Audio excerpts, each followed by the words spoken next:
Do you struggle to fulfill the calling God has placed on your life? Do you find yourself asking, why am I even doing this? It's not making any kind of difference.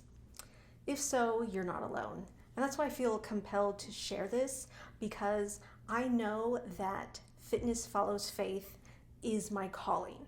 I don't know what God's plan is with it, but I know that He is calling me to put out videos and posts to help women walk in freedom by discovering who they are in Christ.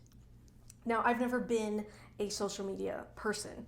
I just barely got on social media when I felt God putting this calling on my life. So, all that to say, I don't have a huge following. A lot of people aren't really watching my videos or liking them. And so it makes me feel like, why am I even doing this? And it's kind of embarrassing because of the few people who do see it, see that not a lot of people are watching. There's not a huge following. And so I hear this voice asking not only, April, why are you doing this? But guess what? Everyone else is asking the same question. Why is she doing this?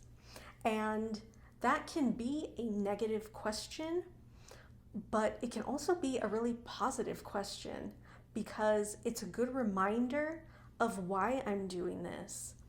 At the end of the day, I am only here for the applause of one, and that's Jesus. It doesn't matter what people think about what you're doing, what people say, how many likes or followers you have.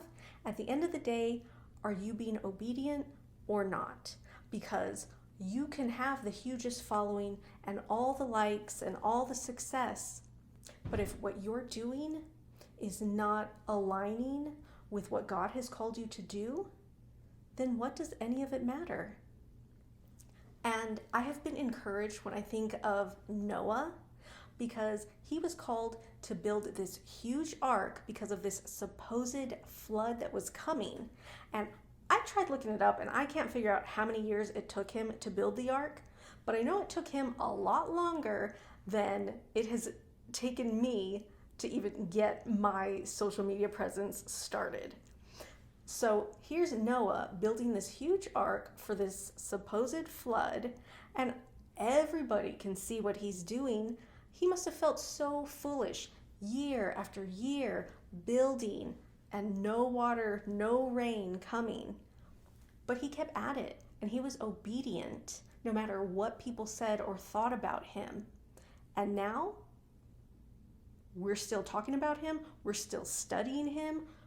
When that flood came, who survived? Not the people laughing at him. So be encouraged. Keep doing what you're doing if it's what God's calling you to do. I forget the author's name, but he wrote a book called Win the Day.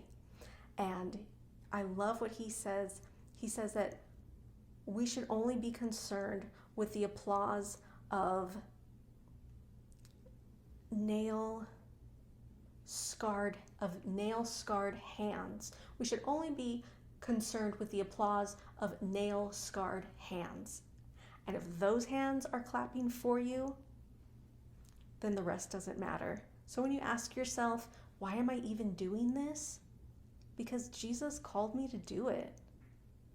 And if I can say I was obedient today, then I won the day, and that's all that matters.